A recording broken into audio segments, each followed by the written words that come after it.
ស្ដីពុកម៉ែបងប្អូនអូនពូមីចាវិលមកជួបគ្នាសាជាថ្មីម្ដងទៀតហើយជាមួយនឹងដំរីឆ្នោតវៀតណាមប្រចាំថ្ងៃសូមបងប្អូនជួយចុច Subscribe និងរូបកណ្ដឹងម្នាក់មួយផង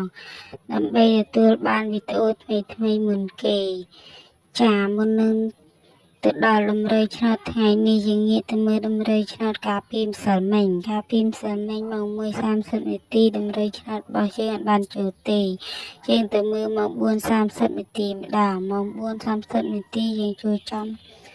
លេខអូមួយគ្រាប់ជាងអូខ្ទង់10វាចេញចំ18ពណ៌អា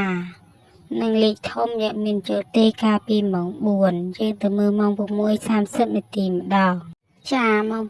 6:30 នាទីកាលពីម្សិលមិញយើងចូលចំលេខត្រេងមួយគ្រាប់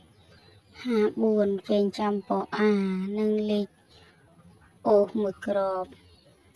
ចេញចំពណ៌4 14ពណ៌សេចាចំណែកលេខធំយើងមានចូលទេកាលពីម្សិលមិញចាយើងងាកទៅមើលដំរីឆ្នោតថ្ងៃនេះម្ដងចាដំរីឆ្នោតប្រចាំថ្ងៃទី9ខែ11ឆ្នាំ2025របស់យើងថ្ងៃនេះមាន3ម៉ោងមានម៉ោង 1:30 នាទីម៉ោង 4:30 នាទីនិងម៉ោង 6:30 នាទីនិងមាន4ប៉ុស្តិ៍មានប៉ុស្តិ៍ A B C និង D ចាដំរីឆ្នោតរបស់យើងថ្ងៃនេះយើងមាន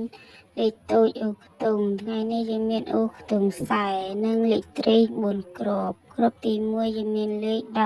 16គ្រាប់ទី2យើងមានលេខ69គ្រាប់ទី3យើងមានលេខ39និងគ្រាប់ទី4យើងមានលេខ84លេខធំថ្ងៃនេះយើងមានលេខ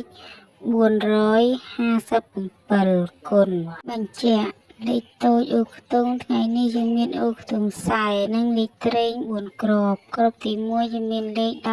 16គ្រាប់ទី2យើងមានលេខ69គ្រាប់ទី3យើងមានលេខ39និងគ្រាប់ទី4យើងមានលេខ84លេខធំថ្ងៃនេះយើងមានលេខ457គុណចាដំរីឆ្នោតប្រចាំថ្ងៃទី9ខែ11ឆ្នាំ2025របស់យើងថ្ងៃនេះមានតែប៉ុណ្ណឹងបងប្អូនអាចយកទៅផ្សងសំណាងឬក៏មើលលេងកម្សាន្តក៏បានចាដំរីឆ្នោតរបស់យើងមិនច្បាស់ 100% ទីបងប្អូនមានចូលខ្លះអត់ចូលខ្លះមានខ្លះ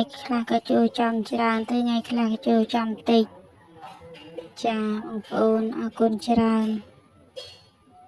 ដែលបានទស្សនាសូមឲ្យហៀងៗគ្រប់គ្នា